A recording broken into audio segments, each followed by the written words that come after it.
temporary COVID emergency powers was always to make them permanent. And we know that, to expand government authority forever. And that's playing out right now down under in Australia. The newly appointed premier of the state of South Australia is seeking to make his emergency powers permanent. That means mandating 5 vaccine doses right now, tapping into social media algorithms to stop misinformation, shutting down all dissident media at will, creating a public list of COVID-19 misinformation groups, and a whole lot more. Oh, and all of this is being backed by an organization calling itself Reset Australia, as well as the Doherty Institute. Yes, the same place that was getting samples from those biolabs in the Ukraine. You can't make this stuff up. We wanted to talk about this right away, so we bring in Maria Z right now, who's in Australia reporting on all of this. The emergency powers are going to become permanent now, and it's all sponsored by these criminals and these corrupt people that are involved with the bioweapons labs that we think Vladimir Putin is now targeting. Correct. The new Premier of South Australia, Peter Malinauskas, is reportedly seeking the same powers like dictator Dan. We always said that if Victoria got away with this, Stu, that other states would follow, and now it's happening. He says that he's going to develop a campaign to increase the take-up of the boosters, which we're now being told 5 doses for Australia. And this campaign that he's running is actually a transfer of the current emergency powers to permanent pandemic powers like Victoria that will give the police commissioner more ability to mitigate restrictions. And he says, we are going to ensure that my government does everything we can to increase booster doses. Now, I've just also found out, Stu, that we've just got a 10-year deal with Moderna to produce 100 million doses of new mRNA technology right here in Australia.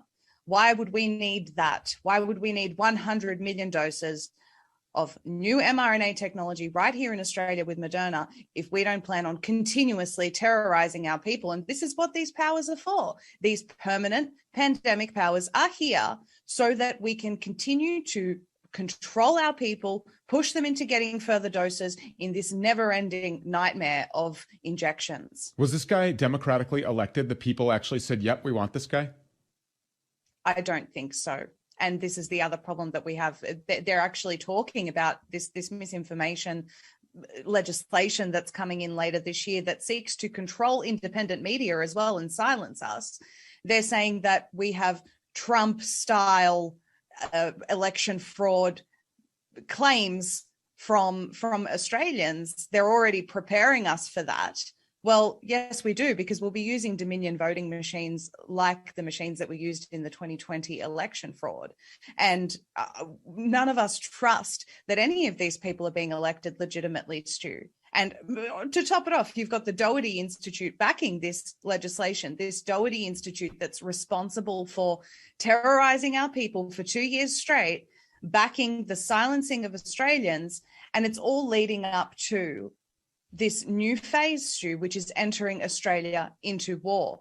Why do I say that? Well, we've just had an announcement that Australia is under military threat from a full-fledged offensive bases on Chinese artificial islands.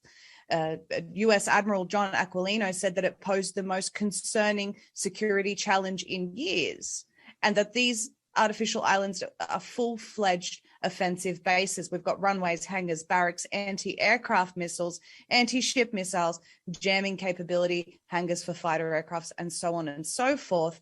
And the Admiral's saying that he will be in Australia for several days to work closely with us on all aspects of our two nations' military collaboration. They're claiming that we are under threat from China. I think that they're setting us up for the involvement in this world war that they want to crash the global economies and destroy the world, to set up this great reset. And you reported last time you were here that U.S. troops are going to be permanently installed into Australia, which is not necessarily all that uncommon. The United States likes to stick its troops and its missiles and its agenda really everywhere, all over the world, and invade everybody's sovereignty. So that's nothing new coming from our State Department. But this is ramping up now, and you reported that you actually have a B-2 stealth bomber that has landed there now? Yes, just yesterday, a B-2 stealth bomber landed in Queensland. Of course. And of course, the United States would back Australia in any military offensive coming from China. And that's why the American media is now trying to align President Xi with President Putin as they put these two together as the axis of evil and say that they are just rogue dictators. They're trying to rile up the West. They're trying to rile up a global populace into supporting World War III and pointing out Russia and China and Xi and Putin as the bad guys, where it appears that nothing but mis and disinformation is coming out of the media.